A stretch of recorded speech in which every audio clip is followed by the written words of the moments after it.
امریکی صدر ٹرمپ کا ایران کے ساتھ ڈیل ہونے پر پاکستان آنے کا اعلان۔ میڈیا سے گفتگو میں کہا کہ ثالثی میں پاکستان نے بہت شاندار کردار ادا کیا۔ ایران اب ڈیل کرنا چاہتا ہے اور ہم ڈیل کے بہت قریب ہیں۔ ایران ایٹمی ہتھیار نہ رکھنے اور اپنی تباہ شدہ افسودہ یورینیم بھی حوالے کرنے پر رضامند ہو گیا۔ ٹرمپ نے پاکستانی قیادت کی تعریف کرتے ہوئے کہا کہ وزیر اعظم شہباز شریف اور فیلڈ مارشل سید عاصم منیر دونوں زبردست شخصیات ہیں۔ ایران مشکل اور ذہین ملک ہے، ان کے لوگ اچھے فائٹر ہیں۔ امریکی صدر کلاس ویگس میں تقریب سے خطاب میں کہتے ہیں کہ ایران سے جنگ نہیں کرنا چاہتا، جوہری پروگرام کی وجہ سے جنگ کرنا پڑی۔ جنگ اچھے طریقے سے ختم ہونے جا رہی ہے۔ ٹرمپ نے دعویٰ کیا کہ ایران میں بہت جلد ہمیں فتح ملنے جا رہی ہے۔ امن کی سفارتکاری کے لیے پاکستان کا مشن جاری۔ شہباز شریف ترکی کے دورے پر انطالیہ پہنچ گئے۔ انطالیہ کے گورنر ہلوسی شاہین نے ایئرپورٹ پر وزیر اعظم کا پرتپاک استقبال کیا۔ آج 5ویں انطالیہ ڈپلومیسی فورم میں شرکت کریں گے۔ شہباز شریف سے ترک وزیر خارجہ کی ملاقات، وزیر اعظم کی ترک صدر سمیت دیگر عالمی رہنماؤں سے دو طرفہ ملاقاتیں بھی شیڈول۔ شہباز شریف نے ترکی آمد سے پہلے سعودی عرب اور قطر کا بھی دورہ کیا۔ دوحہ میں امیر قطر تمیم بن حمد الثانی سے ملاقات۔ دونوں رہنماؤں کا مشرق وسطی کشیدگی میں کمی کی کاوشوں پر زور۔ جدہ میں سعودی ولی عہد محمد بن سلمان سے بھی ملے۔ اعلامیے کے مطابق امریکہ ایران تنازع کے خاتمے کے لیے سفارتی کاوشوں پر گفتگو، پاک سعودی اسٹریٹجک تعاون اور باہمی شراکت داری کو مزید بڑھانے پر اتفاق۔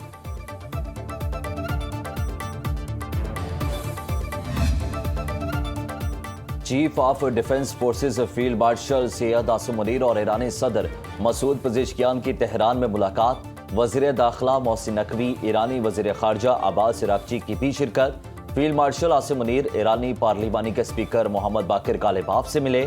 ملاقات میں خطے کی صورتحال سمیت اہم امور پر تبادلہ خیال کیا گیا۔ باقر کالباف ایران امریکہ مذاکرات میں ایرانی وفد کی قیادت کر رہے ہیں۔ فیلڈ مارشل کا ایران کے خاتم الانبیاء سینٹرل ہیڈ کوارٹرز کا دورہ۔ کمانڈر میجر جنرل علی عبداللہی سے ملاقات۔ جنگ کے خاتمے کے حوالے سے اقدامات پر تبادلہ خیال، امن کوششوں کو جاری رکھنے پر زور۔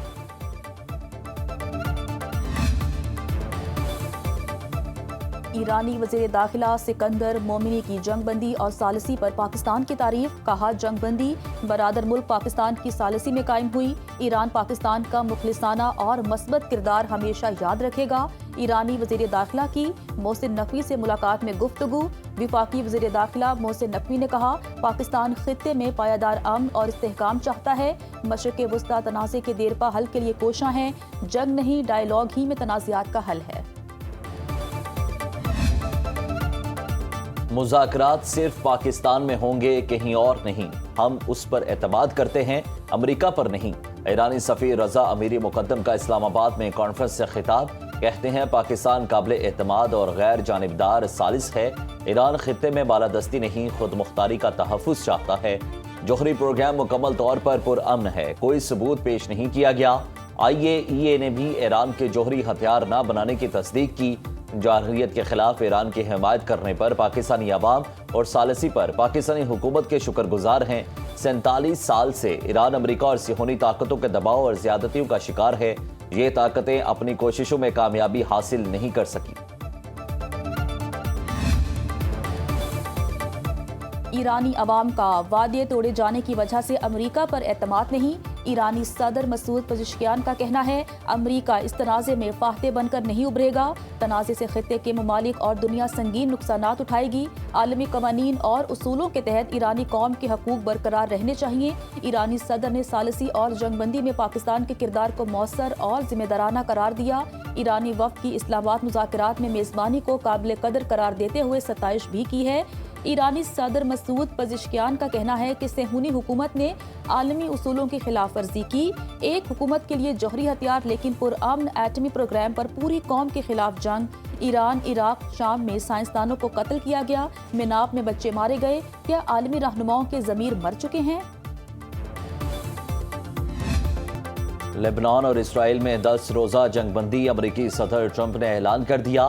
حزب اللہ بھی جنگ بندی میں شامل ہوگی۔ میڈیا ٹاک میں ٹرمپ نے کہا کہ لبنان کے صدر جوزف عون اور اسرائیلی وزیر اعظم سے گفتگو ہوئی، جنہوں نے 10 روزہ جنگ بندی پر اتفاق کیا۔ دونوں ممالک کے درمیان 34 برس میں پہلی بار وائٹ ہاؤس میں ملاقات ہوگی۔